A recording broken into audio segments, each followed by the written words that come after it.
Conflict resolution, or how to avoid conflict with other people, which is a typical problem of everybody. The reason for conflict is because people come from different places, different environments, and they bring with them attitudes which they picked up there.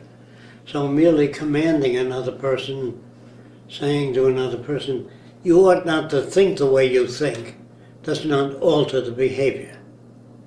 So if you really want to get along with people, only when they say to you, what's the best way to put the shovel into the ground?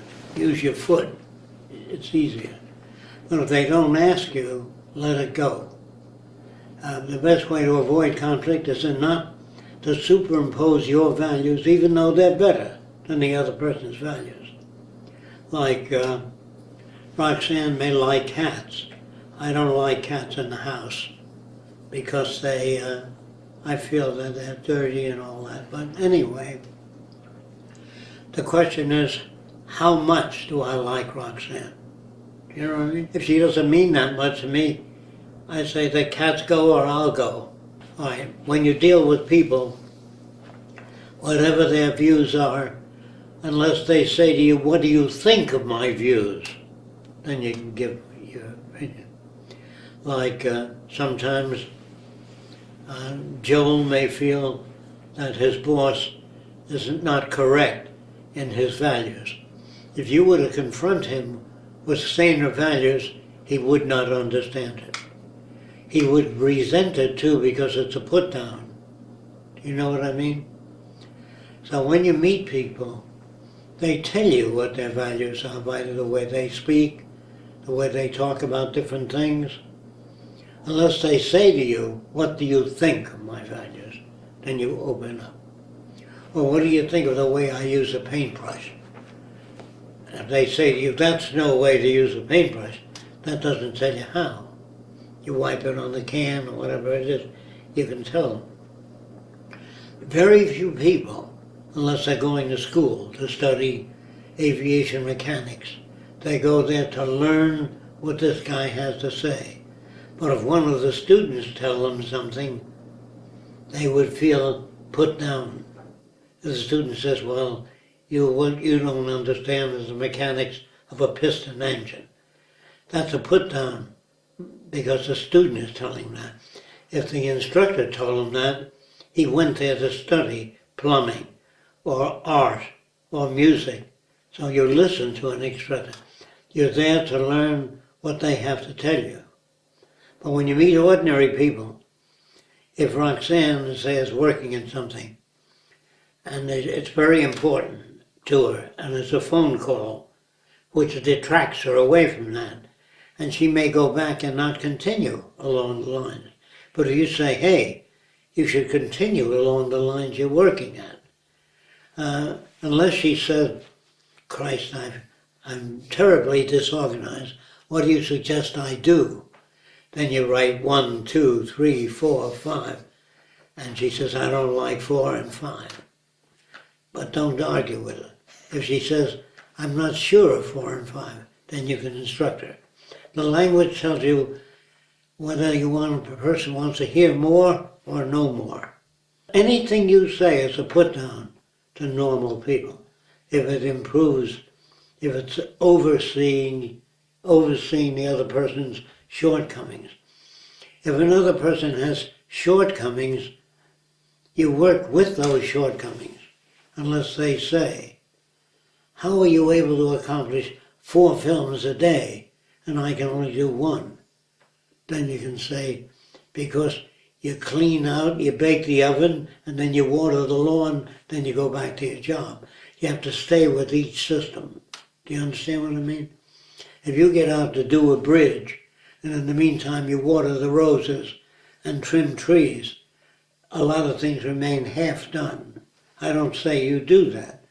But if you walk over to Larry and say, don't do it that way, do it this way, you're superimposing your values. They may be right, but you don't superimpose unless they ask you. So conflict occurs when a person doesn't seek your advice and you advise them. It doesn't always occur, but it will. So the way to get along with people is to let them be what they are, unless they say, I don't seem to get along with Polacks. What's my problem? Very few people do that. Very few people, in fact, I've never run into a person and said, what do you think of my value system? What do you think of the way I think? If they do that, and it's sincere, not an ego thing, where they appear to be polite. And if a person annoys you in some way, just say, I don't like to discuss races. I mean, if you want to be a racist, okay, I'm not interested in that. And he said, well, how come you don't see niggers as I see them? You can explain.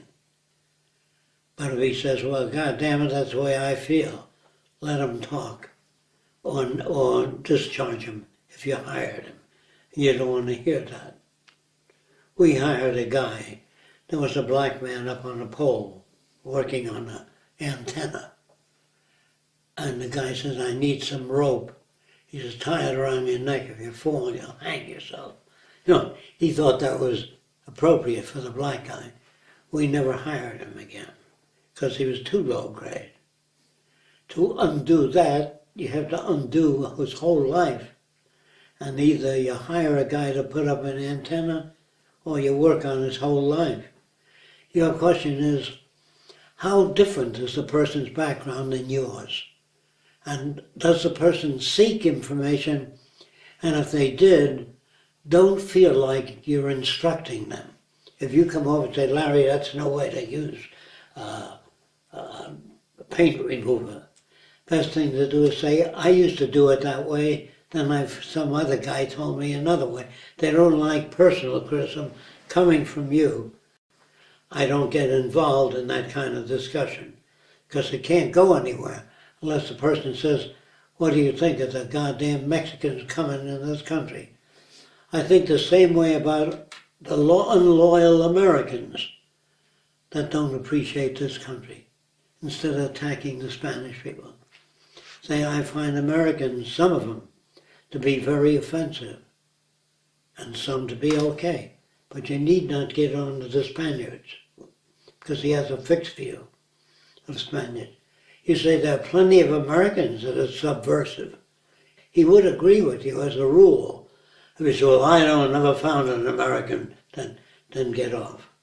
If he doesn't want to discuss it, if he feels satisfied with his point of view, the main thing you have to keep in mind is other people come from different places and they see the same thing you see, but their interpretation is different. Unless they call for answers. What do you think I ought to do? If a person has a short memory, make notes. You tell them that once or twice, but not continuously, if they don't apply it. Do you understand? You give people instructions. If they apply it, give them further instructions. If they don't apply it, it means it's just a verbal pastime. What do you suggest I do? My wife likes cats and I like dogs. You have to come up with some story. Let her have her cats if she lets you have your dogs. So in working with conflict, you do it once or twice.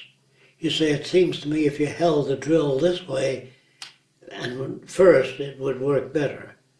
And that's what I found. But if a person doesn't ask you and they're busy drilling and they don't want your fucking advice, you tend to your computer. I'll tend to my drilling. You know, sometimes people don't want advice. They feel they're being put down. So stop giving one another advice. That produces antagonism, unless they ask for it. Now, is this an absolute formula? It's a better way of dealing with people, because you can turn them around by pointing out that the trouble with you is you don't listen to anybody. That doesn't cause them to now listen. They'll go on with their same pattern unless they say to you, am I inattentive? Or do I appear inattentive? Very few people talk like that. That's what sane means. Sane means when a person comes over to you and says, I'm not familiar with the jigsaw, how to use it. then you instruct them. If they come over every day and say, I don't know how to use a jigsaw, watch them and guide them through it. Does that make sense? Do you have any attitudes now about different people that think differently than you do? They think differently than you do, period. Making a comment that you're dim-witted or slow. The trouble with you is you have no imagination. That doesn't alter behavior. It only increases conflict. Do you understand what I'm saying? So, if a person's a very good painter of roses, and you like roses, then you associate with him for that reason. But it's just if you ask me, all the Irish ought to be sent back to Ireland, say, well, I'm not that, I don't feel that way about the Irish, so I'd rather not discuss it. I think there are Swedes that behave badly and some Swedes that behave well. You can say that. He might understand that, but I appreciate your comments. Don't wipe him out. You're a racist. Don't wipe him out.